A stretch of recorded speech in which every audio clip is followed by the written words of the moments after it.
myself Bhavita Patil, a faculty in physics in Jharsuguda University of Jharsuguda. Today we are going to understand what is elasticity, stress and strain. So we all heard about rigid body. What is a rigid body? Rigid body is something which does not change its configuration if you apply some force to it. It does not bend, squeeze or stretch when you apply force. But in real life, rigid body doesn't exist. In real life, body do deform when we apply some force. So, that is why it is very important to understand the elastic property of body. Because we have lot of application in the real life, like the suspension of bridges, and when an aeroplane is flying, we want the blades of the aeroplane to get bent, but a little bit, not to break. Similarly, the rubber band and other examples like our steel frame, when we are constructing any earthquake resistant building, we want the steel frame to be flexible but not too much. So, which is going to decide all those things? How much a material should be flexed or how much a material should be able to bend? All these things we are going to understand in this topic today. Now let us understand what is elasticity. Elasticity is the property by virtue of which a element or a material can recover its original configuration after the removal of deforming force. Let us consider a block. I have shown a block, a three-dimensional block. Suppose an external force is applied on this face, and I have considered another cross-sectional area in between the block. Now you can see when the external force is applied on this face of this block, that means it is trying to compress it. So definitely, according to the property of elasticity, the material will not allow the force to compress it. So that is why the molecule will repel each other in such a manner that they try to stop the external force to deform it. But this should be done under the elastic limit, because every material has some elastic limit.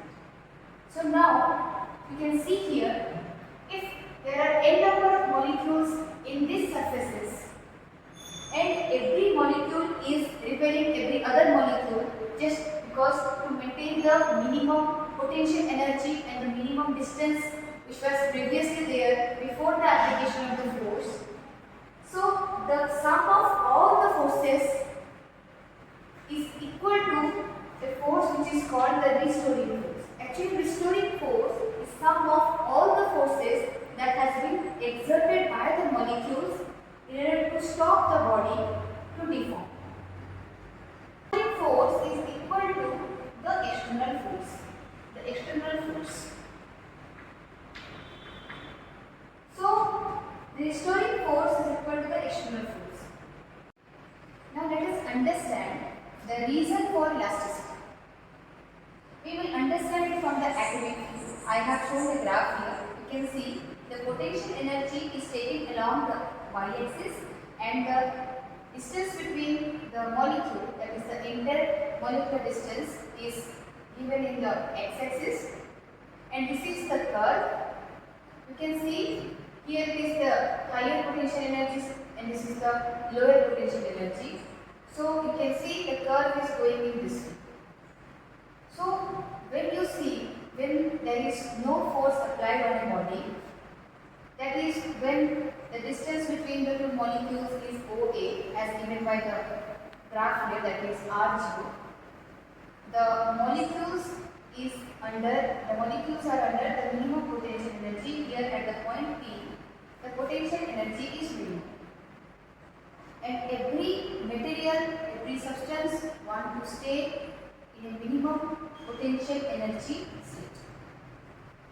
But when we try to apply force, suppose we want to compress the body or we want to stretch the body, then what will happen? We are simply trying to change the intermolecular distance between the in between the substance. So what will happen, let us see. Suppose you are trying to stretch the body, then the point P will shift to point P1. So you can see there is a slight increase in the potential energy from the curve. Similarly, when we try to compress the substance or the material, then the point P shift to P2.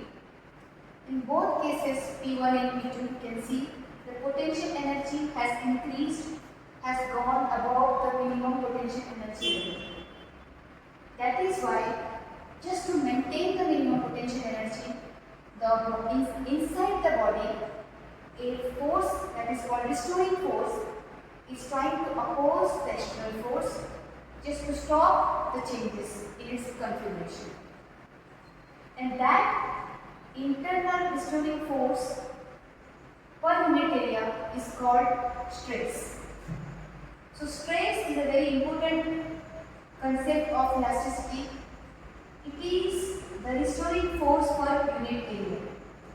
Those forces that molecules apply just to stop the body from deforming in order to maintain the minimum potential energy are called the restoring force, and the stress is defined as the restoring force per unit area, that is given by this one. So now the stress is divided into two types, that is your normal stress and tangential stress. So what is the normal stress? When you apply force on a body which is normal to the surface area, that is called normal stress. Suppose we have a wire, we are trying to stretch the wire, we are actually applying force normal to the wire. That is why it is coming under normal stress. And what is tangential stress? Suppose a cylinder or any body is attached to some rigid support and we are applying force perpendicular to the upper part of the body, then the tangential stress comes into play. Now let us see the normal stress is again subdivided into two types, that is your compressional stress and tensile stress. What is a compressional stress? Very simple. When you try to compress a body by applying force on it, generally there is a decrease in its length and volume. That is called compressional stress. And when you try to stretch a body, then there is an increase in the length or volume of that material. That is called tensile stress. Now one more important thing is your strain. It is very important to understand strain also in elasticity, which is divided into four types. So what is the strain? It is actually the change in dimension by original dimension. And dimension can be anything. Like if you are having a one-dimensional body, then there will be a change in length by original length. And if you have a 2D or 3D body, like that you have different kind of strain. So depending on that parameters, we have classified strain into four types. You can see.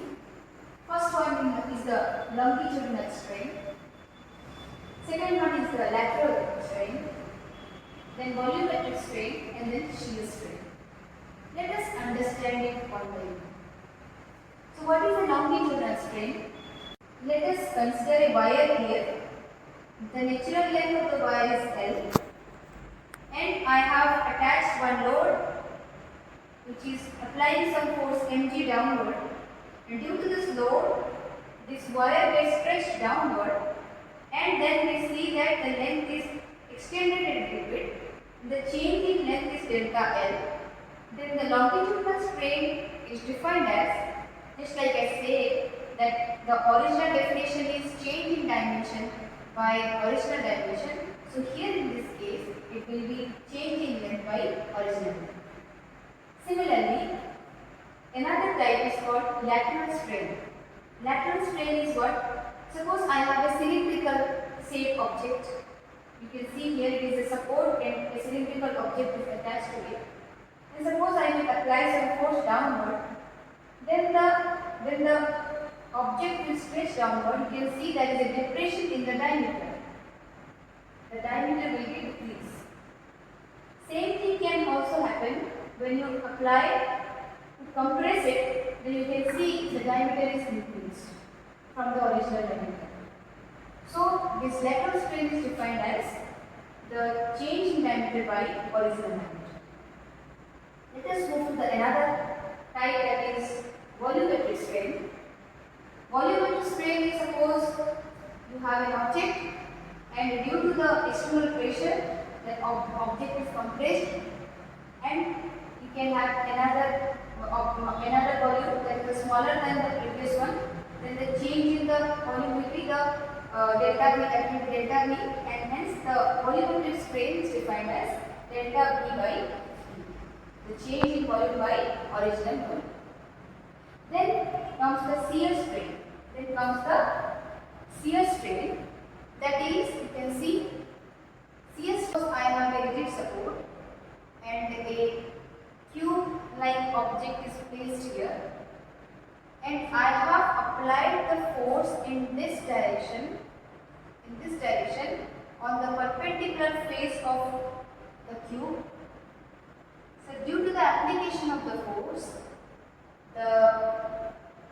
the upper face of this cube will be shifted a little bit. Let us suppose the shift is delta x. Due to the shift in the delta x, there will be a formation of angle from the original line, that is theta. And if you will find the ratio of tan theta, we will get delta x by L.